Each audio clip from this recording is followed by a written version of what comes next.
हम सभी ने जिंदगी में कभी ना कभी तो झूठ बोला ही होगा, पर जरा सोचो, एक ऐसी दुनिया के बारे में जहां किसी को झूठ बोलना आता ही ना हो। कुछ ऐसा ही होता है हमारी आज की कहानी में। कहानी की शुरुआत एक ऐसी ही दुनिया से होती है जहां एक भिखारी से लेकर देश के नेता तक सभी सिर्फ सच ही बोलते थे, क्योंकि किसी को झूठ बोलना आता ही नहीं। और इसी दुनिया में मार्क नाम का एक इंसान, जिसने जिंदगी में कुछ खास उखाड़ा नहीं था, आज अपनी किस्मत आजमाने के लिए एना नाम की एक खूबसूरत लड़की के साथ डेट पर जा रहा था। मार्क को देखकर एना कुछ खास खुश नहीं थी, क्योंकि वो समय से पहले पहुंच गया था, तो उसने उसे इंतजार करने को कहा। मार्क ने उसे साफ सीधे तौर पर बताया कि वो उसे किसी महंगे रेस्टोरेंट में नहीं ले जा सकता, क्योंकि शायद उसका बॉस अगले हफ्ते उसे नौकरी से निकालने वाला है। एना ने भी इसके जवाब में कहा कि मार्क उसे कुछ खास पसंद नहीं आया, और जले पर नमक छिड़कने के लिए वेटर ने तो एना को मार्क की बेटी की उम्र का बता दिया। रेस्टोरेंट में एना को उसकी माँ का फोन आया, जिन्होंने उससे पूछा, हाँ बेटा, तो कैसा लगा लड़का तुम्हें? अरे मम्मी, क्या बताऊं, एक नंबर का घन चक्कर है। ये तो मोटा कहीं का मुझे डेट पे ले आया सस्ती सी रेस्टोरेंट में। और इसी तरह फोन पर मार्क की जमकर बेइज्जती हुई। अगले दिन मार्क अपने ऑफिस लेक्चर फिल्म स्टूडियो पहुंचा, जहां एक आदमी ने मार्क को इंट्रोड्यूस करते हुए सबको बताया कि वो इस कंपनी का स्क्रीन प्ले राइटर है, और साथ ही साथ सबसे आलसी और कामचोर आदमी भी। और इसे याद रखने की जरूरत नहीं है, क्योंकि कंपनी इसको जल्दी निकालने वाली है। अबे इतना सच कौन बोलता है? ऑफिस के अंदर जाने पर पहले तो शैली ने उसकी बेइज्जती की, और फिर उसी वक्त उसके बॉस एंथनी ने खराब काम की वजह से उसे नौकरी से भी निकाल दिया। मार्क बाहर की इन चीजों से उभर पाता उससे पहले ही उसे एना का ईमेल मिला, जिसमें उसने लिखा था कि वैसे तो तुम बहुत अच्छे हो, पर तुम थोड़े मोटे और गरीब हो, तो मैं नहीं चाहती कि मेरे बच्चे भी मोटे और गरीब हो, तो यू आर रिजेक्टेड। ऑफिस से जाते वक्त शेली और ब्रैड ने बताया कि उन्हें हमेशा से मार्क के साथ एक ऑफिस में काम करने में शर्म आती थी, और वो जिंदगी भर एक लूजर ही रहेगा। इसके बाद मार्क एक वृद्धाश्रम में पहुंचा, जहां उसकी बूढ़ी माँ रहा करती थी। उसने अपनी माँ को अपनी नौकरी के बारे में बताते हुए कहा कि उनका पूरा परिवार ही लूजर्स से भरा पड़ा है। उधर जब मार्क के घर उसका लैंडलॉर्ड किराया लेने पहुंचा, तो उसने वहीं अपनी दुख भरी कहानी सुनानी शुरू कर दी, जिससे परेशान होकर लैंडलॉर्ड ने कहा, देख भाई, एक दिन का टाइम दे रहा हूँ, घर खाली करके निकल जा, यहाँ से फालतू बकवास नहीं। इसके बाद मार्क अपना अकाउंट बंद कराकर अपने सारे पैसे निकालने बैंक पहुंचा, जहाँ कैशियर ने उसे बताया कि वो उसका अकाउंट बंद नहीं कर सकते, क्योंकि उनका सिस्टम अभी काम नहीं कर रहा है। लेकिन कैशियर ने कहा कि फिलहाल वो उसे कैश दे सकते हैं। जब कैशियर ने पूछा कि हाँ भाई, कितने पैसे हैं तेरे अकाउंट में, कितने चाहिए? मार्क ने जिंदगी में पहली बार झूठ बोलते हुए बताया कि उसके अकाउंट में $800 पड़े थे। उसे बहुत डर लग रहा था, और तभी सिस्टम दोबारा से चलने लगा। कैशियर ने जब चेक किया तो उसके अकाउंट में सिर्फ $300 थे, लेकिन क्योंकि इस दुनिया में कोई झूठ बोल ही नहीं सकता, तो कैशियर ने मार्क की बात पर विश्वास करके उसे $800 दे दिए, और सोचने लगा कि शायद सिस्टम में ही कोई खराबी होगी। मार्क वहाँ से हैरान होकर वापस अपने घर पहुंचा, जहाँ उसने सबसे पहले घर आकर अपना रेंट भरा। फिर वो शाम को अपने दोस्तों के पास जाकर अपनी नई शक्तियां के बारे में बताने लगा, पर क्योंकि उनकी भाषा में झूठ को बताने के लिए कोई वर्ड ही नहीं था, तो ना तो मार्क उन्हें समझा पाया और ना वो समझ पाए। मार्क बार बार अपना नाम बदलता है, और हर बार उसका दोस्त उसे सच मान लेता। इसके बाद उसने अपने एक दोस्त से पूछा कि उसे जिंदगी में क्या चाहिए, तो उसने जवाब दिया, भाई एक लड़की चाहिए यार, जिंदगी सूनी पड़ी है, उम्र बढ़ती जा रही है, क्या बनेगा मेरा समझ नहीं आ रही है। इसके बाद मार्क वहाँ से निकला और सामने रोड पर चलती एक औरत के पास गया। मार्क ने उससे कहा कि अगर उसने उसके साथ गुल्लू गुल्लू नहीं की तो दुनिया तबाह हो जाएगी। ये सुनकर वो लड़की डर गई और जल्दी से मार्क को लेकर एक कमरे में पहुंची। कमरे में पहुंचने के बाद मार्क ने उससे बातचीत करने की कोशिश की, लेकिन उस लड़की को तो बस दुनिया को बचाने का जोश चढ़ा था। ये सब देखकर मार्क को अजीब सा लगने लगा, जिसके बाद उसने एक फोन करने का नाटक किया और कहा कि अभी नासा से फोन आया है। उन्होंने कहा कि अब खतरा टल चुका है और अब उन्हें कुछ ब्लू ब्लू करने की जरूरत नहीं है। वापस बार में पहुंचकर उसने अपने दोस्तों से पूछा कि वो लड़की के अलावा और क्या मांगेंगे, तो उन्होंने जवाब दिया कि ऑब्वियसली बहुत सारा पैसा।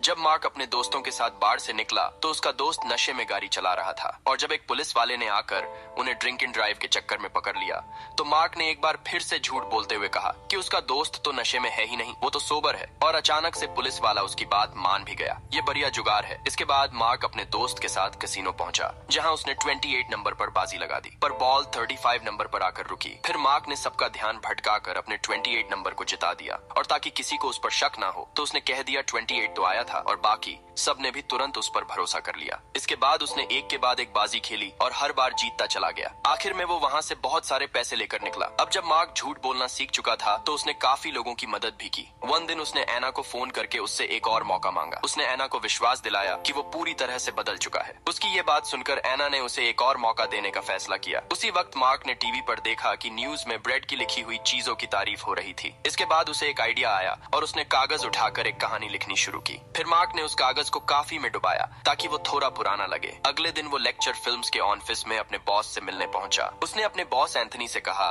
कि उसे रेगिस्तान में कुछ पुराने कागजात मिले हैं जिनके अंदर एक स्पेसशिप के क्रैश होने की पूरी कहानी लिखी थी। ये सुनकर एंथनी ने दफ्तर में काम करने वाले सभी लोगों को बुलाया और मार्क की बात को ध्यान से सुनने को कहा। मार्क ने उन्हें बताया कि 14वीं सदी में धरती को एलियंस ने बचाया था और बाद में उनके राजा ने सभी इंसानों की याददाश्त मिटा दी थी। और इस सदियों पुराने कागज के मुताबिक 700 साल के बाद मार्क नाम का एक महान आदमी लोगों तक की कहानी पहुंचाएगा। और आखिरी लाइन में ये भी लिखा है कि लेक्चर फिल्म्स इस कहानी के ऊपर एक बहुत ही बड़ी फिल्म बनाएगी जिसके बाद मार्क बहुत अमीर और मशहूर हो जाएगा। ये सुनते ही सबने उसके ऊपर विश्वास कर लिया और तालियां मारने लगे। एंथनी ने मार्क को तुरंत इस टॉपिक पर काम शुरू करने को कहा। अगले दिन मार्क एना को एक महंगी रेस्टोरेंट में लेकर गया जहां एना ने मार्क को उसकी कामयाबी के लिए बधाई दी और उसके परिवार के बारे में पूछा, जिस पर मार्क ने बताया कि उसका बाप शराबी था और उसकी माँ एक नर्सिंग होम में रहती है, लेकिन अब वो अपनी माँ को वहाँ से निकालकर एक अच्छे घर में रखेगा। इसके बाद मार्क ने एना से शादी के बारे में पूछा, जिसके जवाब में एना बोली, देखो तुम सक्सेसफुल और पैसे वाले तो हो, लेकिन मैं नहीं चाहती कि मेरे बच्चे तुम्हारी तरह मोटे और गंदे दिखे। उसी वक्त अचानक मार्क को एक फोन आया कि उसकी माँ की तबीयत बिगड़ने की वजह से ही उन्हें हॉस्पिटल में दाखिल किया गया है। ये सुनते ही मार्क हॉस्पिटल पहुंचा जहां मार्क की माँ मौत के डर से सहमी हुई थी। ये देखकर मार्क से रहा नहीं गया और उसने उनका दिल हल्का करने के लिए झूठ बोल दिया कि मरने के बाद सब कुछ बहुत बढ़िया हो जाएगा। मम्मी चेहरे की सारी झुर्रियां चली जाएंगी, तुम जवान हो जाओगे फिर से और स्वर्ग में बड़ा घर मिलेगा, तुमको रहने के लिए मस्त वहाँ पे 4 नौकर मिलेंगे, सारा दिन तुम्हारे पैर दबाएंगे। मार्क की ये सारी बातें वहाँ खरी डॉक्टर्स भी सुन रहे थे। अगले दिन जब वो घर पहुंचा तो उसके घर के बाहर भीड़ लगी हुई थी। लोगों ने उसे देखते ही घेर लिया और सभी मौत के बाद की जिंदगी के बारे में पूछने लगे। बड़ी मुश्किल से वो अपने घर के अंदर घुसा और जैसे ही उसने टीवी चलाया वहाँ भी यही न्यूज चल रही थी। तभी वहाँ एना भी पहुँच गई और उसने मार्क से पूछा कि आखिर उसने अपनी माँ को क्या बताया था। मार्क ने एना को यही सारी बात बताई जिस पर उसे भी एक सेकंड में भरोसा हो गया। उसने मार्क से कहा कि उसे सभी लोगों को ये सच बताना होगा। इसके बाद मार्क ने बाहर आकर सबको बताया कि आसमान में एक बहुत ताकतवर आदमी रहता है जो मरने के बाद सबको एक बंगला, गाड़ी, नौकर, आइसक्रीम और उनके हरामी रिश्तेदारों को तेल में तलता है। ये सुनकर एक औरत ने उससे पूछा कि ये सारी बातें तुम्हें कैसे पता है। तो मार्क ने बताया, ऊपर रहने वाले आदमी ने ये सारी बातें मुझे स्पेशल कान में आकर बताया। इसके बाद ये बात हर जगह फैल गई। सभी अखबारों और न्यूज चैनल्स पर मार्क की इस बात के बारे में चर्चा होने लगी। कुछ दिनों बाद मार्क ने एंथनी को वो स्क्रिप्ट पकड़ाई और फिल्म बनते ही हिट हो गई, जिसके बाद मार्क बहुत मशहूर और अमीर बन गया। एक शाम मार्क ने एना को बताया कि वो उससे अच्छी इंसान से कभी नहीं मिला। ये सुनकर एना शर्मा गई और वो दोनों किस करने के लिए एक दूसरे के करीब भी आए, लेकिन फिर वो एकदम पीछे हट गई। एना ने बताया, मैं तुमसे प्यार तो करती हूँ, लेकिन मुझे तुम्हारी तरह मोटे और गंदे दिखने वाले बच्चे नहीं चाहिए। मार्क, मैं क्या करूँ बताओ। शाम के समय एना मार्क के घर आई और उसने बताया कि वो ब्रेड के साथ डेट पर जा रही है और क्योंकि उसका शरीर एकदम सेक्सी और सुंदर है और वो प्यारे प्यारे बच्चे पैदा करेगा तो हो सकता है कि वो उसके साथ सो भी जाए। ये सुनते ही मार्क चिढ़ गया और उसने एना को समझाया कि शादी से पहले उल्टे उल्टे काम करना गलत बात होती है। उधर डेट पर ब्रेड अपनी तारीफ करता गया और मार्क की बेइज्जती। अगले दिन जब एना मार्क का इंटरव्यू देख रही थी तो उसकी माँ ने चैनल बदल दिया। वो उसे समझाने लगी कि बेटा इस घटोत्कच मुंह वाले से दूर रह ले, तुम दोनों का कभी कुछ नहीं बन सकता क्योंकि ये हमेशा से एक लूजर है और लूजर ही रहेगा। इसके बच्चे भी इसकी तरह मोटे और भैंस जैसे मुंह के निकलेंगे। तो ये सारी बातें एना को बिल्कुल पसंद नहीं आई, पर उसकी माँ ने उसे जबरदस्ती ब्रेड से बात करने को कहा।